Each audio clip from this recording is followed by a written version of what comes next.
हरे कृष्णा। सभी का स्वागत है अंतर्राष्ट्रीय कृष्ण भावना प्रसंग इस्कॉन की ओर से। शुरुआत करते हैं मंगलाचरण से। ओम अज्ञानतिमिरान्धस्य ज्ञानञ्जनशलाकया चक्षुरुन्मीलितं येन तस्मै श्रीगुरवे नमः। मुखं करोति वाचालं पङ्गुं लङ्घयते गिरिं यत्कृपातमहं वन्दे श्रीगुरुदीनतारिणम्।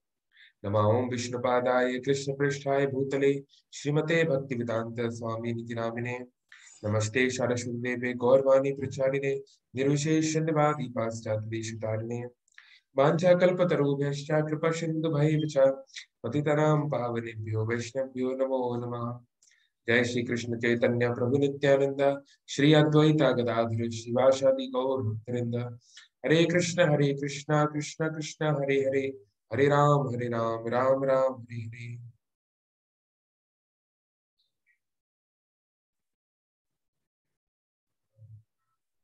बहुत भक्ति चलो।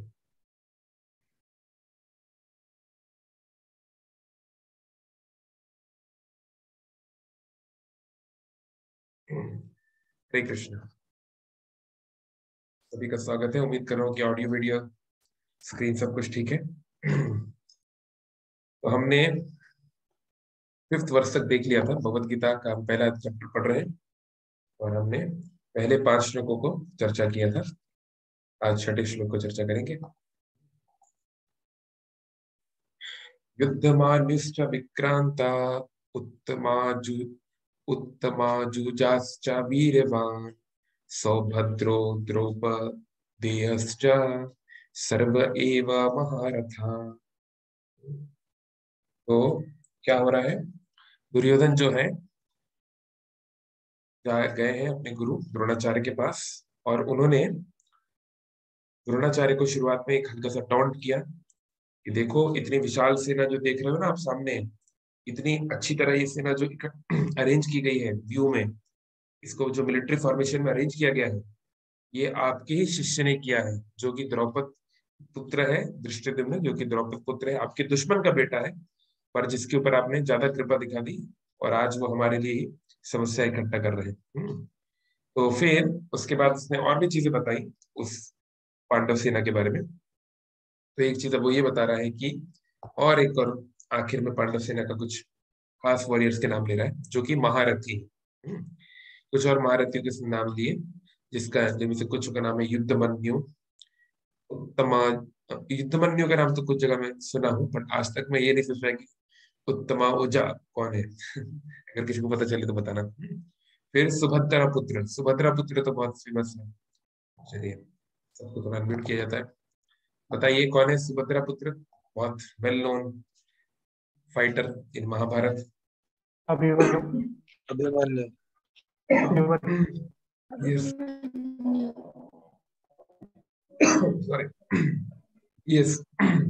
सुभद्रा पुत्र जो है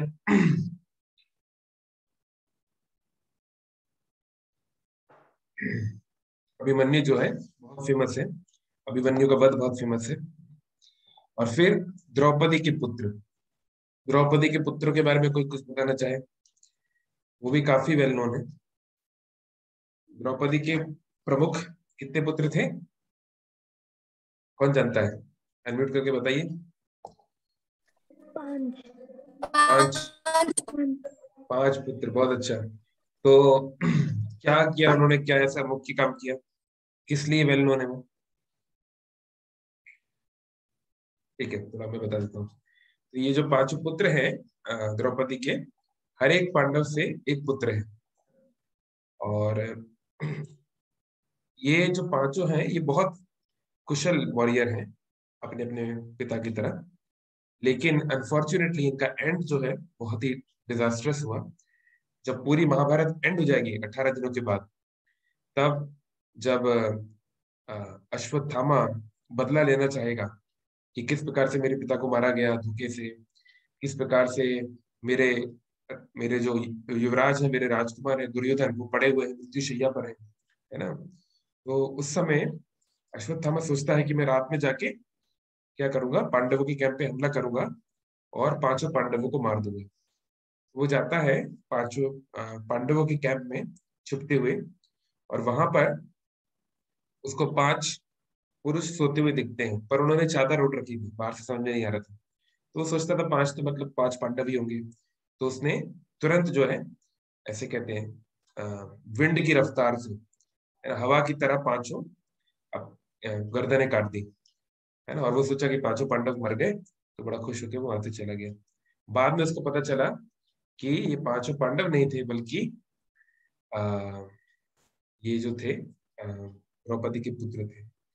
तो ये इतना खराब उसने काम किया कि इवन दुर्योधन, जो कि बहुत अच्छा कैरेक्टर नहीं माना जाता है, इवन दुर्योधन ने भी अश्वत्थामा की बहुत उस पर गुस्सा हुआ, उसकी बहुत बुराई की।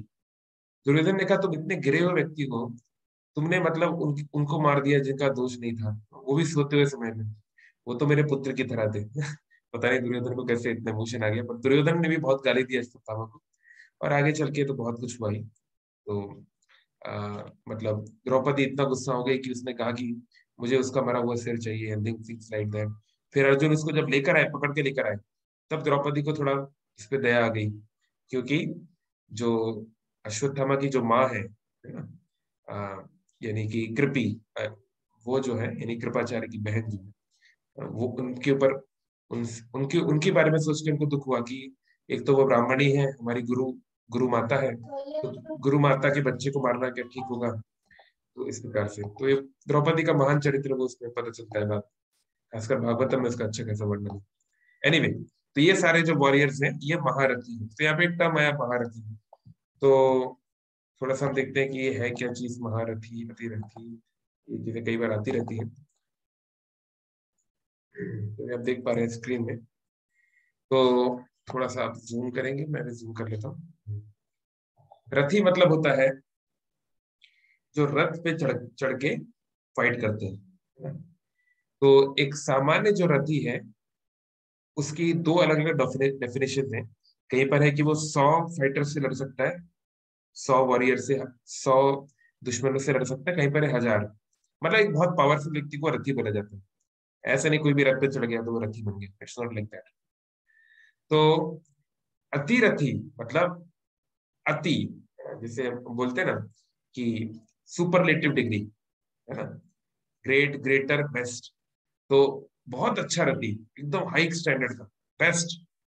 तो ऐसे रथी जो है वो 10,000 वॉरियर से लड़ सकते हैं। 10,000 मतलब उसमें फुट सोल्जर भी होंगे, पैदल चलने वाले भी, और घोड़े गाड़ी पे वाले भी, रथ वाले भी, हाथियों पे वाले भी, वो सभी सब मिला के तो करीब 10,000 वॉरियर को ये एक साथ नुकसान पहुंचा सकते हैं। You have to disable। हाँ, तो बहुत सारे महारथी अतिरथियों का वर्णन आपको मिलेगा बीच बीच में, है ना। यहाँ कुछ कुछ प्रमुख नाम दिए हुए हैं जो कि दोनों साइड से है ना। जैसे युधिष्ठिर, भीम, धृष्टद्युम्न, है ना, घटोत्कच, घटोत्कच मतलब जो भीम का नॉन ह्यूमन बच्चा जो है, सत्याकी और युयुत्सु। हालांकि सत्याकी जो है उनका आ, ऐसे दिया हुआ है अतिरथी, but is much more powerful, क्योंकि लेकिन वो समहाउ वो उतना वॉरियर्स को मारे नहीं समहाउ, बट सत्याकी जो थे वो अर्जुन के स्टूडेंट थे and he was much more powerful. तो ये है। और कौरवों के साइड से शाल्य। तो शाल्य जो है एक्चुअली वो युधिष्ठिर या पांडवों के लगते हैं मामा, लेकिन एक ट्रिक से दुर्योधन ने उसको अपनी तरफ ले आए थे। वो ट्रिक आप बाद में देख सकते हैं, महाभारत सीरियल में भी है।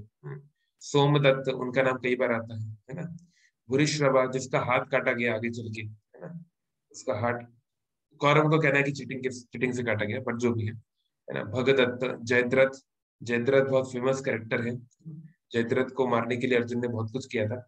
और कृतवर्मा, कृतवर्मा अगेन, कृतवर्मा जो है वो यदुवंश के हैं, वो तो द्वारका से आए हैं।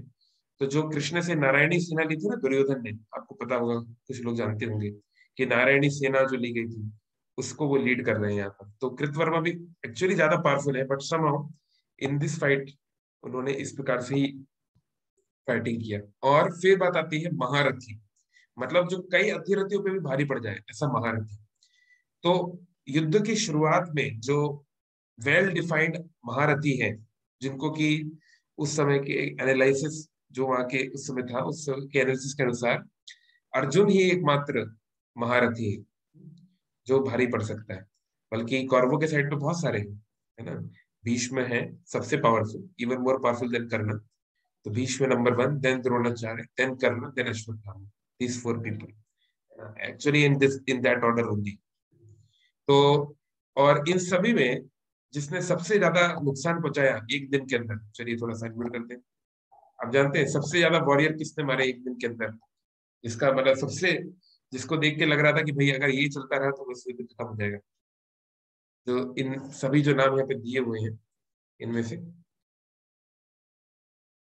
भीष्म, हाँ, भीष्म ने 10वें दिन जो है उन्होंने 1 लाख वॉरियर्स को मारा था पांडवों के, एक अकेले आदमी ने। तो जो कि महारथी की भी कैपेबिलिटी से ऑलमोस्ट डबल है ना। तो इसलिए युधिष्ठिर को अब लगने लगा था कि अगर ऐसे ही चलता रहा तो हमारा हार निश्चित है। तो भीष्म जो है उन्होंने सबसे ज्यादा, उनका स्कोर था, आप कह सकते हैं हाईएस्ट रन है ना, अगर आप इसे क्रिकेट मैच की तरह देखें। मतलब जो हम जैसे बता रहे हैं कि Bhishma actually is very very powerful, but अभी इज लिटिल ओल्ड, और वो जितना लड़ना नहीं चाहते थे and things like that, but is extremely powerful. तो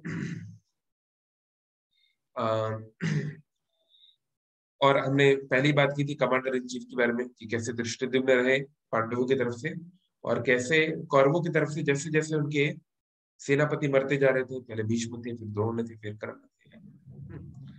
और हाँ, ये हमने बात की थी अक्षौहिणी सेना की। थोड़ा सा इसको देख लेते हैं कि अक्षौहिणी डिवीजन क्या होता है, क्योंकि कई बार ये नोमेनक्लेचर आता है। तो एक अक्षौहिणी सेना मतलब क्या चीज है, यहाँ पे काफी अच्छे से बताया गया है कि देखिए, जो मुख्य मुख्य प्रकार की, जो 4 प्रकार के मुख्य वॉरियर्स है ना। एक तो है इन्फेंट्री सोल्जर, मतलब जो अस्त्र शस्त्र लेकर चल रहे हैं लेकिन पैदल चल रहे हैं, है ना। फिर दूसरे हैं जो हॉर्सेस पे चल रहे हैं, घोड़ों पे जो चल रहे हैं। फिर तीसरे हैं जो एलिफेंट पे चल रहे हैं, और चौथा है जो रथ पे चल रहे हैं, है ना। ये मुख्य 4 प्रकार के सेना है, यानी वॉरियर्स है। तो अब इनका जो अलग अलग कॉम्बिनेशन है, तो उस कॉम्बिनेशन के का जो कल्मिनेशन होता है, उसका जो नेट होता है, उसको ऐसे अक्षौहिणी में, जैसे भारत में भी या मॉडर्न टाइम्स में भी हम जानते हैं, लाइक देयर आर ब्रिगेडियर्स। तो जो ब्रिगेडियर्स होते हैं उनकी एक पूरी ब्रिगेड होती है। तो उस ब्रिगेड में सर्टेन नंबर ऑफ टैंक्स होते हैं, सर्टेन नंबर ऑफ कैनन्स होती हैं, है ना, तोपें होती हैं, अलग अलग वेपन्स होते हैं। तो इसी प्रकार का, अब ये तो ऑफ कोर्स वेद और ये सब अभी तो एक्सटिंक्ट हो चुका है, तो ये ज्यादातर अवेलेबल है नहीं। पर जो थोड़ा बहुत चीजें जो महाभारत में और अन्य जगहों पे अवेलेबल है, उससे हम सब कुछ आइडिया ले सकते हैं कि हाउ इट लुक लाइक। तो कुल मिला के एक अक्षौहिणी जो सेना होती थी उसमें 21,870 रथ, मतलब इट्स ह्यूज नंबर, 21,870 रथ, है ना। Just imagine how it's huge number, है ना। 21,870 एलिफेंट्स, मतलब उतने ही एलिफेंट्स। और फिर उससे ऑलमोस्ट 3 टाइम्स 65,610 हॉर्सेस, है ना। हॉर्सेस यानी कि हॉर्सेस के ऊपर सोल्जर भी, खाली हॉर्सेस नहीं। और फिर 1 लाख ऑलमोस्ट 10,000, है ना, फुट सोल्जर्स। तो अगर आप इनको पूरे को देख लोगे तो 174, 195, लाइक 2,15,000 समथिंग, नहीं, टोटल वॉरियर्स इन वन अक्षौहिणी। और ऐसे पांडवों की 7 अक्षौहिणी सेना थी और कौरवों की 11 थी। तो इट्स अ मैसिव वॉर। तो अगर आप देखोगे सभी प्रकार के लोगों को मिला मिलोगे तो ऑलमोस्ट, जैसे हम कहते हैं कि millions of people were fighting, तो लिटरली ऐसा ही हुआ। देख सकते हैं कि जैसे अभी हम देखते हैं कि रशिया ने यूक्रेन की बॉर्डर पे 1 लाख सैनिक रख दिए, तो कितना हंगामा हो रहा है, सबको डर लग रहा है। तो यहाँ तो एक अक्षौहिणी ही 1 लाख से डबल थी। तो जब 18 अक्षौहिणी मिलके कोई लड़ाई लड़ रहे थे तो we can understand how massive है। और दूसरी चीज है, इसमें दिव्यास्त्र है। अब आप सोचो, कोई अकेला आदमी अर्जुन फॉर एग्जाम्पल 60,000 वॉरियर को कैसे मार सकता है? नॉर्मल धनुष से कितना, कब तक मारेगा? कितना भी अच्छा वो होगा, है ना, सैकड़ों लोग को ही मार सकता है मैक्सिमम, है ना। तो डेफिनेटली यहाँ पे दिव्यास्त्रों के कारण ऐसा बताया जा रहा है, नॉट सिंपल मैकेनिकल वेपन्स। उससे इतने ज्यादा चोट नहीं पहुंचाई जा सकती। तो ये कुछ चीजें हैं, बाद में हम आपको ये सारे नोट्स देंगे ही जिसमें कि आपको सारी चीजें मिलेंगी। और एक और बात, यहाँ पर जो छठे वर्ष तक हमने देखा कि कैसे दुर्योधन ने पांडवों की और अपनी आर्मी को जो बताया है, तो इसमें कुछ चीजें हमें देखनी है कि कुछ जो सेनानी है, कुछ जो लोग जो युद्ध लड़ रहे हैं, उनका पर्पस क्या है लड़ने का, है ना। क्योंकि पर्पस जो होता है वो हमको एंथुजियाज्म देता है उस पर्टिकुलर फील्ड में अपने आप को एक्सेल करने के लिए। तो बहुत सारे लोग हैं जो बेचारे अननेसेसरी लड़ाई में लड़ रहे हैं, जो लड़ना नहीं चाहते, है ना। चलिए कुछ आप लोग बताएंगे, थोड़ा चर्चा करते हैं गीता की चर्चा। कुछ ऐसे सेनानी जो they don't want to fight, उनको कोई इच्छा नहीं है लेकिन लड़ना पड़ रहा है। ऐसे किसी का आप नाम जानते हैं जो नहीं लड़ना चाहते पर लड़ रहे हैं? Arjun. Arjun, okay, well not exactly Bhishma too much. हाँ, भीष्म भीष्म पितामह। पितामह। भीष्म नहीं लड़ना चाहते बट उनको लड़ना पड़ रहा है। द्रोणाचार्य द्रोण द्रोणाचार्य। द्रोणाचार्य भी कुछ हद तक, यस, द्रोणाचार्य भी नहीं लड़ना चाहते हैं सच। जो तीनों आचार्य हैं, भीष्म है, द्रोणाचार्य और कृपाचार्य, तीनों एक्चुअली नहीं लड़ना चाहते हैं सच, बट दे आर बाउंड। और भीम और अर्जुन अभी नहीं लड़ना चाह रहे हैं, लेकिन जब उनका वनवास चल रहा था उस दौरान तो बहुत ज्यादा। बल्कि एक बार जो है भीम इतना गुस्सा हो गया युधिष्ठिर पे कि कहने लगे थे कि अगर युधिष्ठिर मेरा बड़ा भाई नहीं होता तो उसको मैं जीवित नहीं छोड़ता। इसके वो हाथ में काट देता जिस हाथ से उसने द्रौपदी को जो है, जो पासे मारे थे, जिन पासे से द्रौपदी का अपमान हुआ। तो भीम तो पूरा गुस्से में था, और ही वाज लुकिंग। और अर्जुन भी, जो उसको लग रहा था कि हमारे साथ जो गलत हुआ। तो एनीवे, और भी कुछ लोग हैं जिनका कोई यहाँ पे क्लियर फंडा समझ में नहीं आ रहा है कि मतलब वो यहाँ पे क्या करेंगे। फॉर एग्जाम्पल शाल्य, है ना। तो शाल्य जो है वो युद्ध लड़ने आए थे पांडवों की तरफ से, क्योंकि वो मद्र नरेश है। चेन्नई का पुराना नाम है मद्रास। मद्रास मतलब क्या है, मद्र देश को मद्रास बोलते हैं। तो ये मद्र देश के जो राजा थे, या राजकुमार उस जमाने में, पहले फिर बाद में राजा बने, तो उनकी बहन थी माद्री, है ना, मद्र देश की राजकुमारी माद्री, जिससे कि पांडु का विवाह हुआ था। तो उनको भी उनको भी इस वॉर में कोई पर्पस समझ में नहीं आ रहा है क्लियरली। किसी तरीके से दुर्योधन ने उनको चीट करके अपनी तरफ रख लिया, और अब उनको दुर्योधन की तरफ से लड़ना है पर उनका दिल दूसरी तरफ है ना। It's very interesting. और फिर कुछ ऐसे ऐसे लोग दिए जा रहे हैं जो कि महारथी हैं, बट उनका उतना, जैसे फॉर एग्जांपल द्रौपदी के जो पुत्र हैं, इनका आएगा बीच बीच में कि इन्होंने बड़े बड़े सेनानी को मारा, इस प्रकार से मारा, बट उनको ऑलवेज कवर मिलता था। जनरली उनको कवर करके रखते थे जो पांडव है या बाकी लोग हैं। तो इस प्रकार से कुछ बहुत महारथी हैं लेकिन समहाउ वो उतने हाईलाइटेड नहीं हुए, और कुछ हैं जो बहुत ज्यादा अतिरथी भी, मतलब महारथी हैं, लेकिन जैसे भीष्म है, द्रोण है, बट वो समहाउ उतना उनका हार्ट है नहीं फाइट में, एटलीस्ट शुरुआती दिनों में। तो इंटरेस्टिंग सिचुएशन। और बाद में अभी नेक्स्ट में दुर्योधन बताएगा कि उसकी आर्मी की तरफ से कौन कौन से लोग हैं जो कि बहुत स्ट्रांग है ना। वो हम लोग नेक्स्ट टाइम देखेंगे। लेकिन एक और बात जो है कि अभी फिलहाल उसने सब कुछ केवल द्रोणाचार्य को बताया, अभी तक वो भीष्म के पास गया नहीं है ना। तो पहले उसने क्या किया, एक और ये डिप्लोमेसी आप कर सकते हैं कि जो हमारा आज हम जो थीम बताना चाह रहे थे, कि कई बार ऐसा होता है कि आप जानते हैं कि आप जिस व्यक्ति के अंडर काम कर रहे हैं उस व्यक्ति के इंटेंशंस बहुत अच्छे नहीं है, but somehow you are bound, आप कुछ कर नहीं सकते। तो द्रोणाचार्य की सिचुएशन ऐसी है ना। उसका मुख्य कारण है कि Dronacharya is actually more bound than Bhishma Pitamah. Bhishma Pitamah क्यों मजबूर है? अच्छा, मैं आप लोगों से पूछते हैं, चलिए अनम्यूट करके। आपको क्यों लगता है भीष्म पितामह क्यों मजबूर है दुर्योधन की तरफ से लड़ने के लिए? व्हाई ही हैज टू वो फाइट? वचन दिए थे अपने कि हम राज सिंहासन के गुलाम होकर रहेंगे। ओके, ठीक है, कुछ हद तक ठीक बताया उन्होंने। गुलाम तो एग्जैक्टली नहीं, लेकिन जब उन्होंने सत्यवती के पिता को, पिता मतलब ऐसे तो सत्यवती एक अलग, वो एक अलग स्टोरी, लेकिन जो फिशरमैन कम्युनिटी के जो थे, उनको जब उन्होंने वादा किया था तो उन्हें बोला था कि मैं जो है आ, इस सिंहासन की रक्षा करूंगा। और इन्होंने ये वादा अपने पिता को भी किया था, शांतनु को किया था। तो दोनों प्रकार से वो बद्ध थे कि जो भी हस्तिनापुर के सिंहासन पे बैठा है, यानी कि अभी धृतराष्ट्र, उसके इंस्ट्रक्शंस को मानने के लिए वो बाध्य थे। और बल्कि ये एक जगह पे आता भी है कि जब द्रौपदी पूछती है भीष्म से युद्ध के पहले कि आप जो मोरालिटी की बातें करते हैं, ये सब बातें करते हैं, तो वो मोरालिटी कहाँ चली गई थी जब मेरे कपड़े आपकी खुद की कुल वधु को जब नग्न किया जा रहा था? तब आप चुप बैठे थे। आपकी वो उस समय मोरालिटी कहाँ चली गई थी? कहाँ गया था आपका धर्म? तो ये महाभारत में ही श्लोक है कि भीष्म बोलते हैं कि क्योंकि मैंने दुर्योधन का नमक खाया था, मैंने उसकी दौलत, उसके धन के द्वारा मैंने अपना इंद्रिय तृप्ति की थी, इस कारण से मेरी इंद्रियां दूषित हो गई। ये एक फेमस श्लोक है महाभारत का। तो इसलिए हम जब किसी से कुछ चीज लेते हैं तो उस व्यक्ति के प्रति हमारा ऋण होता है, इसलिए हर किसी को हर किसी से कुछ नहीं लेना चाहिए।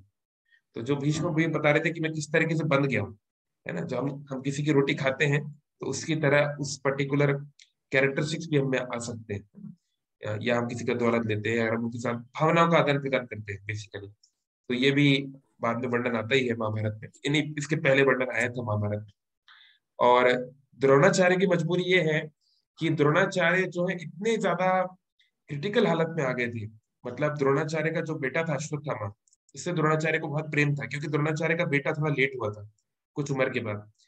तो ये जब अश्वत्थामा, ये लोग बहुत गरीब थे, है ना, हालांकि ये भारद्वाज मुनि के पुत्र हैं, बट डायरेक्ट पुत्र नहीं है ना। द्रोण का मतलब ही होता है एक वेसल जिसमें कि उनका सीमेंट रखा था भारद्वाज मुनि का, है ना। तो द्रोण जो है वो एक दिन देखे कि उनकी पत्नी, जो कि कृपाचार्य की बहन भी है कृपी, वो जो है वो अपने बेटे को कुछ समझाने का प्रयास कर रही है। तो क्या समझा रही है, तो बेटा बोल रहा था कि माँ मुझे दूध पीना है। तो उसने देख लिया अश्वत्थामा छोटा था कि बाकी लोग दूध वूध वगैरह पीते हैं, सफेद कलर का कुछ होता है, बहुत अच्छा लगता है, लेकिन ये लोग इतने गरीब थे, इनके पास गाय का दूध नहीं था।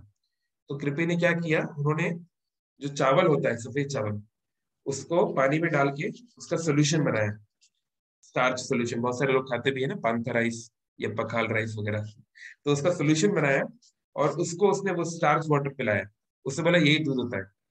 तो वो बच्चा था, वो तो समझ के पी गया कि हाँ शायद यही दूध होता है। तो वो बात इतनी इतनी हट हट कर गई द्रोणाचार्य को, है ना, कि उन्होंने डिसाइड कर लिया कि अब मैं इतनी गरीबी में नहीं रहूंगा।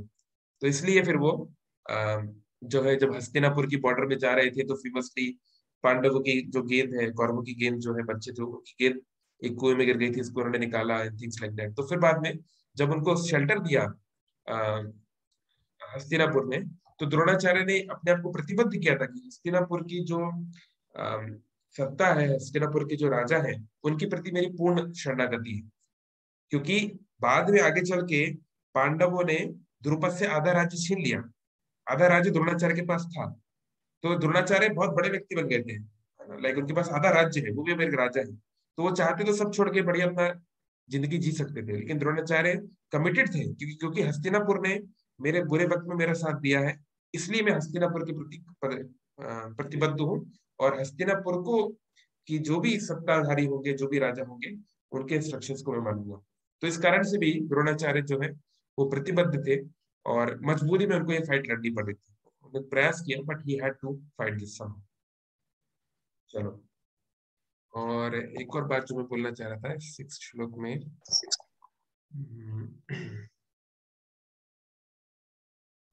चलिए ठीक है, मतलब इस समय कम पड़ेगा, बस केवल 6-7 मिनट ही है। ठीक है, तो यहाँ पे किसी का कोई कमेंट्स, कोई क्वेश्चन है तो फिलहाल पहले 6 श्लोकों में हमारे पास है कुछ मिनट।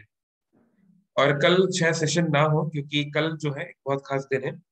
कल पुरी में जगन्नाथ जी को पद्म वेश पहनाया जाता है। वो आप सर्च कर सकते हैं गूगल पे, क्यों जगन्नाथ जी पद्म वेश पहनते हैं। तो जगन्नाथ मंदिर की खास बात क्या है कि बाकी मंदिरों में जो मुख्य वेश होता है वो दिन में होता है, श्रृंगार आरती 8 बजे 9 बजे लाइक दैट। और जगन्नाथ मंदिर में जो सबसे बड़ा वेश है वो रात को होता है, 11 बजे, 10:30 बजे, कभी 12 बजे, 1 बजे, 2 बजे भी होता है। उसको बड़ा श्रृंगार वेश बोलते हैं। तो ये जो वेश है कल होगा रात को, अप्रोक्स टाइम है रात की 11-11:30 बजे। तो अगर आप में से कोई पुरी जाना चाहते हैं तो आपको 9 बजे के पहले मंदिर के अंदर घुसना पड़ेगा। तो आपको 8 बजे एंटर करना पड़ेगा, और आपको 3-4 घंटा वेट करना पड़ेगा मिनिमम। कई बार वो 1-2 बजे भी होता है वेश, तब आपको वो दर्शन होगा। तो it's very rare thing, once in year में होता है, और बहुत सुंदर है। क्योंकि ये जो मौसम है ये लोटस का नहीं है, ऐसे लोटस ज्यादा नहीं होता है। तो क्या होता है, उड़ीसा के बहुत सारे कोने कोने से लोग आते हैं, कोई 100 लोटस लेकर आता है, कोई 50 लेकर आता है, उनकी परिवार से परंपरा चली आ रही है। तो एक बहुत कल्चरल, तो मैं हमारा प्रयास है कल जाने का। सो लेट्स सी, तो मोस्ट प्रॉब्ली कल हमारा सेशन नहीं होगा, पर विल सी। आपको अगर लिंक आना होगा तो आ जाएगा। और आप लोग अगर ना जा पाए तो इस्कॉन मंदिर कटक में भी वो होगा, पद्मवेश इस्कॉन भुवनेश्वर में भी होगा, आप जहाँ भी आसपास रहते हैं तो आप जरूर उसको दर्शन करें। ठीक है, तो अनम्यूट कर रहे हैं हम, कोई कुछ बोलना चाहते हैं? कोई क्वेश्चन, कोई कमेंट यहाँ तक? हाँ बोलिए, लास्ट क्लास का क्वेश्चन है कोई किसी का? हरे कृष्ण पटना। हरे कृष्णा। का था कि जो मुझे दो दुग्ध जीतेगा उसको मैं आपको, आपका आवाज क्लियर नहीं है प्रत्युष, आपकी आवाज बिल्कुल क्लियर नहीं है, आपको लिख के देना पड़ेगा। ठीक है, और कोई सुन नहीं पा रहे हैं बिल्कुल भी? कल का इस्कॉन कटक का टाइम क्या होगा? कल सुबह इस्कॉन टेम्पल में तो 8:30 बजे तक हो ही जाएगा, मैक्सिमम 9, मैक्सिमम 9 बजे तक सुबह दर्शन आ जाएगा। ठीक है, ठीक है, और कुछ किसी का कोई कमेंट, कोई क्वेश्चन? कुछ नहीं, यहाँ तक पहले 6 श्लोकों में कुछ डाउट नहीं? लास्ट टाइम के कुछ लोग कुछ पूछ रहे थे शायद, नो? ठीक है, अच्छी बात है। हम एक और श्लोक कर सकते हैं फिर, लेकिन 6 मिनट ही बाकी है तो वो अच्छे से नहीं हो पाएगा, तो अगली बार ही करेंगे अच्छे से। ठीक है, तो अगर कोई क्वेश्चन नहीं है तो स्टॉप। तो हाँ, मैंने आपको होमवर्क दिया था लास्ट टाइम को, चलो पूछ लेता हूँ कि दुर्योधन किसके ऊपर सबसे ज्यादा निर्भर कर रहा था, एक्सपेक्ट कर रहा था? चलो तो मैं आपको रिवील कर ही देता हूँ। दुर्योधन जो है बहुत लोगों पे निर्भर कर रहा है, यहाँ भीष्म पितामह पे कर रहा है और भी लोगों पे कर रहा है, लेकिन सबसे बड़ा उसका जो डिपेंडेंसी है वो ना कर्ण पर है, ना द्रोणाचार्य पे है, ना भीष्म भीष्म पितामह पे है। एक और आखिरी मौका, किसी के पास कोई जानता है किस पे है, किसने खोज की? गूगल हर जगह इसको वही आंसर ढूंढ सकता है जिसने महाभारत पढ़ी है, क्योंकि ये किसी सीरियल में भी नहीं है, कहीं पर भी नहीं। सटल एक दो लाइन। बलराम। बलराम पर नहीं Balram is not going to fight. ठीक है, चलिए मैं बता देता कर्ण हूँ। पर। कर्ण पर तो बिल्कुल भी नहीं, क्योंकि कर्ण से ज्यादा पावरफुल है भीष्म। ठीक है, कृष्ण पे डिपेंड कर रहा है यार, कृष्ण पे क्या डिपेंड कर सकता है, वो कृष्ण के तो विरुद्ध ही लड़ रहा है। ठीक है, मैं बता रहा हूँ तो हरे कृष्णा। हरे कृष्णा, यस। अश्वत्थामा। अश्वत्थामा पे भी नहीं, सॉरी। ठीक है, उसका नंबर 1 डिपेंडेंसी है धृतराष्ट्र पे। धृतराष्ट्र क्या करेगा, वो तो अंधा आदमी है उसका तो खुद ही अंधा कानून चल रहा है। उसका जो नंबर 1 डिपेंडेंसी, क्या आप मत बताइए, बहुत सारे जैसे कि उसका जो नंबर 1 डिपेंडेंसी है वो है दानवों पे, दनु पुत्रों पे। क्योंकि जब आप पढ़ते हैं कि जब गंधर्वों ने दुर्योधन को पकड़ लिया और जब युधिष्ठिर को जब रिक्वेस्ट किया दुर्योधन के सेनापति ने कि उसको बचाने के लिए, तो भीम और अर्जुन को भेजा था। तो जब भीम और अर्जुन ने बचा लिया दुर्योधन को, तब दुर्योधन ने डिसाइड किया कि वो सुसाइड करेगा पहले तो, कि अब उसको अपना प्राण नहीं रखने। और उसने ये समझ गया कि जो लोग बोलते हैं कि कृष्ण नारायण है और ये जो पांचों पांडव देवताओं के अवतार हैं, वो कन्विंस हो गया। क्योंकि गंधर्वों से, गंधर्व तो मनुष्य नहीं, उनसे तो ये लोग कैसे लड़ पाए, तो वो कन्विंस हो गया कि मैं इनसे कभी नहीं जीत पाऊंगा और जो है मेरे जीवन में कोई अर्थ नहीं। तब जो है दनु के पुत्र दानव जो आते हैं वो उसको ग्लिम्स देते हैं कि तुम चिंता मत करो, ये जो युद्ध है आगे चल के युद्ध होगा और इस युद्ध में तुम्हारी तरफ से हम लोग लड़ने आएंगे। मतलब वो लिटरली उन्होंने कहा कि हम मनुष्य का रूप लेके हम लोग लड़ने आएंगे और हम लोग जो है हम लोग देवताओं पे भी भारी पड़ते हैं, इसलिए तुम्हें चिंता करने की कोई आवश्यकता नहीं है, हमारा साथ तुम्हारे लिए है। और वो दानवों का पावर जानता था कि दानवों के सामने मनुष्य मनुष्य तो कुछ भी नहीं है। तो इसलिए उसको ये होप थी कि अगर जब हमारा पलड़ा कमजोर होने लगेगा तो दानव लोग खुद आएंगे और हमारा हेल्प करेंगे। तो उसकी ये होप थी। और उसकी दूसरी होप थी कि कृष्ण नारायण नहीं होने चाहिए, कृष्ण जो भी हो पर वो नारायण। उसको कंफ्यूजन था कि वो है कि नहीं। कभी कभी इसको जब उसने देखा था, चाहे गंधर्व एपिसोड हो या अदर एपिसोड हो, उसको कन्विंस वो हो रहा था कि शायद कृष्ण नारायण है। लेकिन उसको ये उम्मीद थी कि कृष्ण नारायण नहीं होने चाहिए, क्योंकि अगर उसको पता था कि अगर वो नारायण है तो फिर तो देयर इज नो चांस। तो उसका सबसे बड़ा डर था कृष्ण, अगर कृष्ण नारायण है तो उसके पास कोई चांस नहीं। और उसका सबसे बड़ा सपोर्ट ये था कि दानव लोग आके ये फाइट लड़ेंगे तो फिर हमको, फिर दानवों के सामने तो फिर मनुष्य क्या है, मतलब लिटरली वो तो ऐसे मारे जाएंगे। तो उसकी ये उम्मीद थी, लेकिन उम्मीद पूरी नहीं हो पाई क्योंकि उस बेचारे को पता नहीं था कि यहाँ देवताओं के क्या क्या प्लान है। जैसे देखिए अग्निदेव का आ, ये जो आया रथ आया, उसमें हनुमान जी को ऊपर रखा गया।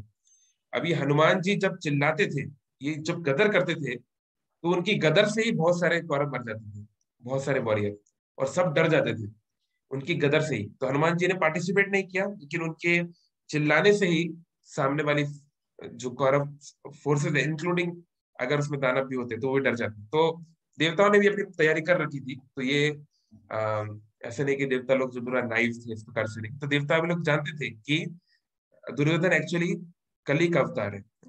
कली जिसको हम ये कलयुग बोलते हैं ना, उसका वो अवतार है। देवता लोग भी तैयार थे कि इससे कैसे हमें डील करना है, और प्रॉपर प्लानिंग के साथ ही चीजें हुई, किस प्रकार से कौन से अस्त्र जाएंगे, है ना।